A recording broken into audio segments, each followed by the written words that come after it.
लेकर हलचल तेज हो गई है। कांग्रेस प्रदेश अध्यक्ष जीतू पटवारी ने उम्मीदवार को लेकर बड़ा बयान दिया है। पटवारी ने साफ कहा कि उन्हें छोड़कर कोई भी राज्यसभा का उम्मीदवार हो सकता है। वहीं जब दिग्विजय सिंह के नाम को लेकर सवाल किया गया तो पटवारी ने कहा कि वे उम्मीदवार हो सकते हैं, लेकिन अंतिम फैसला हाईकमान ही करेगा।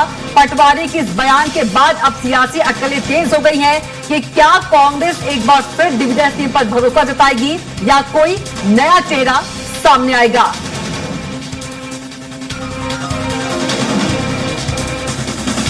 तो मुझे छोड़कर कोई भी उम्मीदवार हो सकता है, पीसीसी चीफ जीतू पटवारी ने बयान दिया है।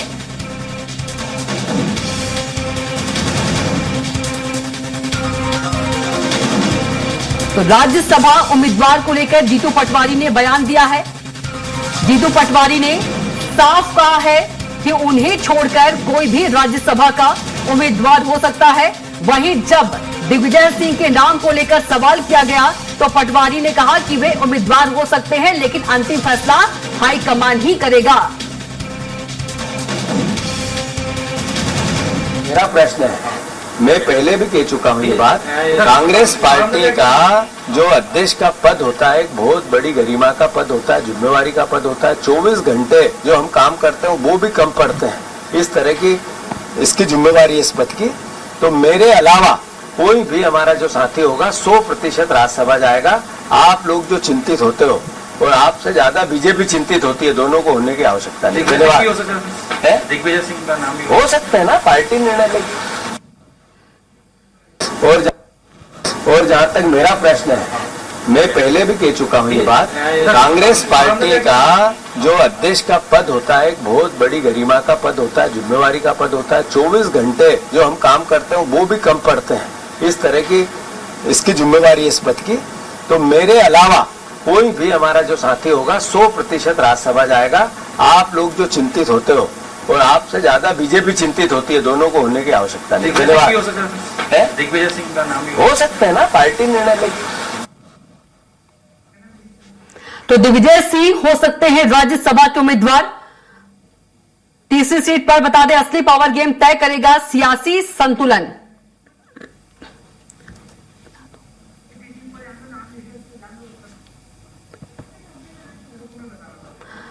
तो मुझे छोड़कर कोई भी उम्मीदवार हो सकता है, जीतू पटवारी ने बयान दिया है।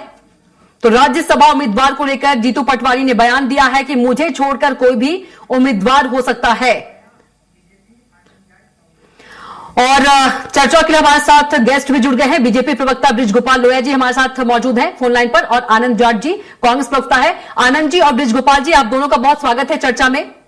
जी नमस्कार। जी नमस्कार। सबसे पहले बीजेपी प्रवक्ता बृज गोपाल जी के पास चलेंगे। बृज गोपाल जी, आपने पीसीसी चीफ जीतू पटवारी का बयान सुना होगा, क्या कुछ आपकी प्रतिक्रिया इस पे?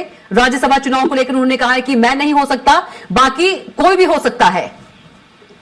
देखिए, मैं सबसे पहले तो ये कहूंगा आपसे कि ये कांग्रेस का मामला है, और कांग्रेस के अध्यक्ष अगर जीतू पटवारी ये कह रहे हैं कि मुझे छोड़कर कोई भी हो सकता है, तो मुझे लगता है उन्हें बता भी देना चाहिए, क्योंकि वो अध्यक्ष, उन्हें ये बताने का पूरा अधिकार भी होना चाहिए कि कौन रहेगा। तो मुझे लगता है कि कांग्रेस की जो अंतर्कलह है इस बयान में वो भी साफ साफ दिखाई दे रही है कि किस तरह जीतू पटवारी जी को ये कहना पड़ रहा है कि मुझे छोड़कर कोई भी हो सकता है, मेरे पास काम की अधिकता है। मगर इन सब बातों का अंतिम सारांश अगर राजनीतिक रूप से आप देखेंगे तो वो ये लग रहा है कि जीतू पटवारी जी की हताशा है, वो निरंतर प्रयास में थे कि वह राज्यसभा जाएं, और हो सकता है कि अंत में निर्णय उनके पक्ष में हो। ये भी आप देखेंगे तो आज का बयान आपको इसको सुन के बाद में बड़ा अजीब सा और अटपटा महसूस होगा, मगर कांग्रेस की आंतरिक राजनीति में मुझे नहीं लगता है कि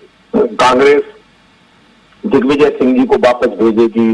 कभी सुनने में आता है कमलनाथ जी जा रहे हैं, मगर कांग्रेस को तय करना है कि कौन जाएगा।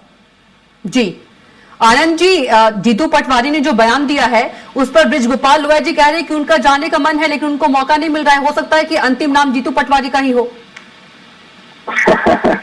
देखिए, क्या है कि मैं भाजपा प्रवक्ता की बात का तो जवाब दूंगा नहीं, लेकिन मेरे अध्यक्ष जी ने जो बात कही है उसके माध्यम से मैं बस इतना बता दूं कि राज्यसभा की जो प्रत्याशी कौन होगा, उम्मीदवार कौन होगा, इसका निर्णय पार्टी राष्ट्रीय स्तर पर जो केंद्रीय चुनाव समिति है वो निर्णय लेती है और वो जल्दी ही निर्णय ले लेगी इस बारे में। और केवल जीतू पटवारी जी ने जो कहा है उसका ये आशय है कि जो भी व्यक्ति राज्यसभा जाएगा वो मध्य प्रदेश से होगा और साथ जो है वो कांग्रेस का कार्यकर्ता होगा। तो मैं समझता हूँ इसमें राजनीति देखने समझने वाले लोगों के लिए कोई गुंजाइश नहीं है। जब निर्णय होगा तो सबको पता चल जाएगा कौन जाएगा। उन्होंने अपनी प्राथमिकता स्पष्ट कर दी कि चूंकि प्रदेश अध्यक्ष होने के नाते मेरी जिम्मेदारी है कि मैं बेहतर क्षेत्रीय और सामाजिक संतुलनों के आधार पर अपनी अनुशंसा दे दूं।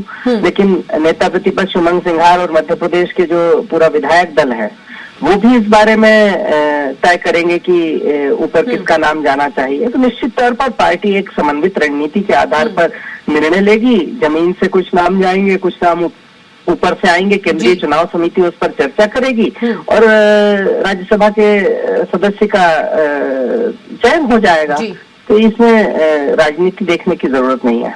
बिल्कुल। और बृजगोपाल लोया जी, यदि देखा जाए तो जीतू पटवारी ने यह भी आरोप लगाया कि बीजेपी सभी एजेंसियों का दुरुपयोग करती है। जो हरियाणा और उड़ीसा में हुआ वो मध्य प्रदेश में नहीं होगा, यहाँ के उम्मीदवार जो है पास हो जाएंगे।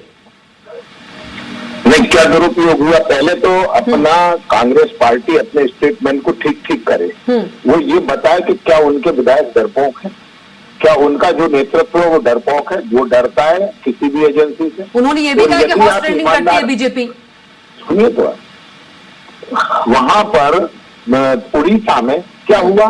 उड़ीसा में ये कहा सार्वजनिक रूप से कांग्रेस के विधायकों ने कि ये जो बीजेपी का और कांग्रेस का ये जो गठबंधन हो रहा है राज्यसभा चुनाव के लिए, ये अनैतिक है और हम इस अनैतिक कार्य में अपनी पार्टी का साथ नहीं दे सकते। और एक और बहुत खास बात निकल कर आई इस पूरे चुनाव में, 3 स्थानों पर यह हुआ कि कांग्रेस के अल्पसंख्यक समुदाय के हमारे विधायक गणों ने कांग्रेस का साथ छोड़ दिया। तो कांग्रेस तो आत्मचिंतन करे बजाय आरोप लगाने के कि कांग्रेस का जो नेतृत्व है वो सही निर्णय नहीं ले पा रहा है, सही मुद्दों पर नहीं जा रहा है और उम्मीदवारों की जो चयन प्रक्रिया है उससे विधायक गण संतुष्ट नहीं है। तो कांग्रेस अपना गलतियों को छुपाने के लिए भारतीय जनता पार्टी का सहारा ना ले, वो खुद अपने काम देखें। और एक बात और कहता हूँ, कर्नाटका में क्या चल रहा है आप देख रहे हैं, वहां से मल्लिकार्जुन खड़गे जी अभी हैं। ठीक है, जवाब दे लेते हैं आनंद जी से छोटा सा। कांग्रेस पार्टी के जी बृजगोपाल जी, आनंद से जवाब दे लेते हैं। जी आनंद जी, ये मतलब आपकी क्या कुछ प्रतिक्रिया कि जो अध्यक्ष है उन्हें राज्यसभा नहीं जाना चाहिए? आनंद जी जी आपने बृजगोपाल जी हाँ आपकी क्या कुछ प्रतिक्रिया? क्योंकि बृजगोपाल लोया जी ने कहा कि सहारा ना लीजिए आप लोग बीजेपी का।